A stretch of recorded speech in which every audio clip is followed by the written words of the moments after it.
ကမ္ဘာမြေပုံပေါ်ကနေပျောက်ကွယ်သွားတဲ့ရှိုးဝက်စန်းကျယ်မြို့တော်၃ခု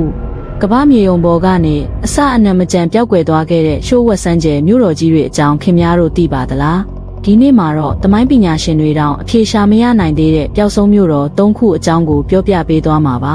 တဲတလန်တက်ပထမဆုံးတစ်ခုကတော့ဒန္နာရီလာအတလန်တမြို့တော်ကြီးပါလွန်ခဲ့တဲ့နှစ်ပေါင်း2400ကျော်ကဂရိတတနီကဗေဒပညာရှင်ပလေတိုကဒီမြို့အကြောင်းကိုစတင်ပြောပြခဲ့ရပါနေပညာနဲ့စီးစိမ်ဥစ္စာအရန်ထုံးကားခဲ့တဲ့ဒီကျွန်းနိုင်ငံကြီးဟာတငရဲနဲ့ပင်လယ်ရေအောက်ကိုနစ်မြုပ်သွားခဲ့တယ်လို့ဆိုပါတယ်ဒီနေ့အထိတော့ဘယ်သူမှရှာမတွေ့သေးတဲ့ရှိုးဝက်ချက်တစ်ခုအဖြစ်ရှိနေသေးပါနှစ်အေဒိုယာဒို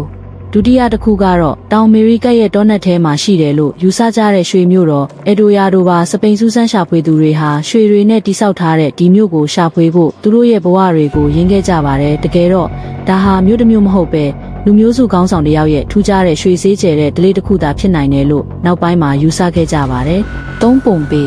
နောက်ဆုံးတစ်ခုကတော့အမှန်တကယ်ရှိခဲ့တဲ့ပုံပေမြို့တော်ပါအီတလီမှာရှိတဲ့ဒီယောမမြို့လေးဟာခရစ်တက္ကရာ89ခုနှစ်မှာမိတောင်ပေါက်ကွဲမှုကြောင့်ပြာတွေအောက်မှာအကုန်လုံးနစ်မြုပ်သွားခဲ့ပါတယ်အန်သားစရာကောင်းတာကနှစ်ပေါင်း1500ကြာမှဒီမြို့ကိုပြန်ရှာတွေ့တဲ့အခါလူတွေဟာရှိတဲ့နေရာမှာတင်ကြောက်ရွံ့တွေလိုဖြစ်နေတာကိုတွေ့ခဲ့ရပါတယ်ဒီမြို့တွေထဲမှာခင်များတို့အစိတ်ဝင်စားဆုံးကဘယ်မြို့လဲပုံမှန်ပြောသွားပေးပါဦးအခုလိုထူးဆန်းထွေလာတွေကိုစိတ်ဝင်စားရင်တော့ကျွန်တော်တို့ရဲ့ The Hidden ဘိုင်ကို like နဲ့ follow လုပ်ထားဖို့မမေ့နဲ့ဦးနော်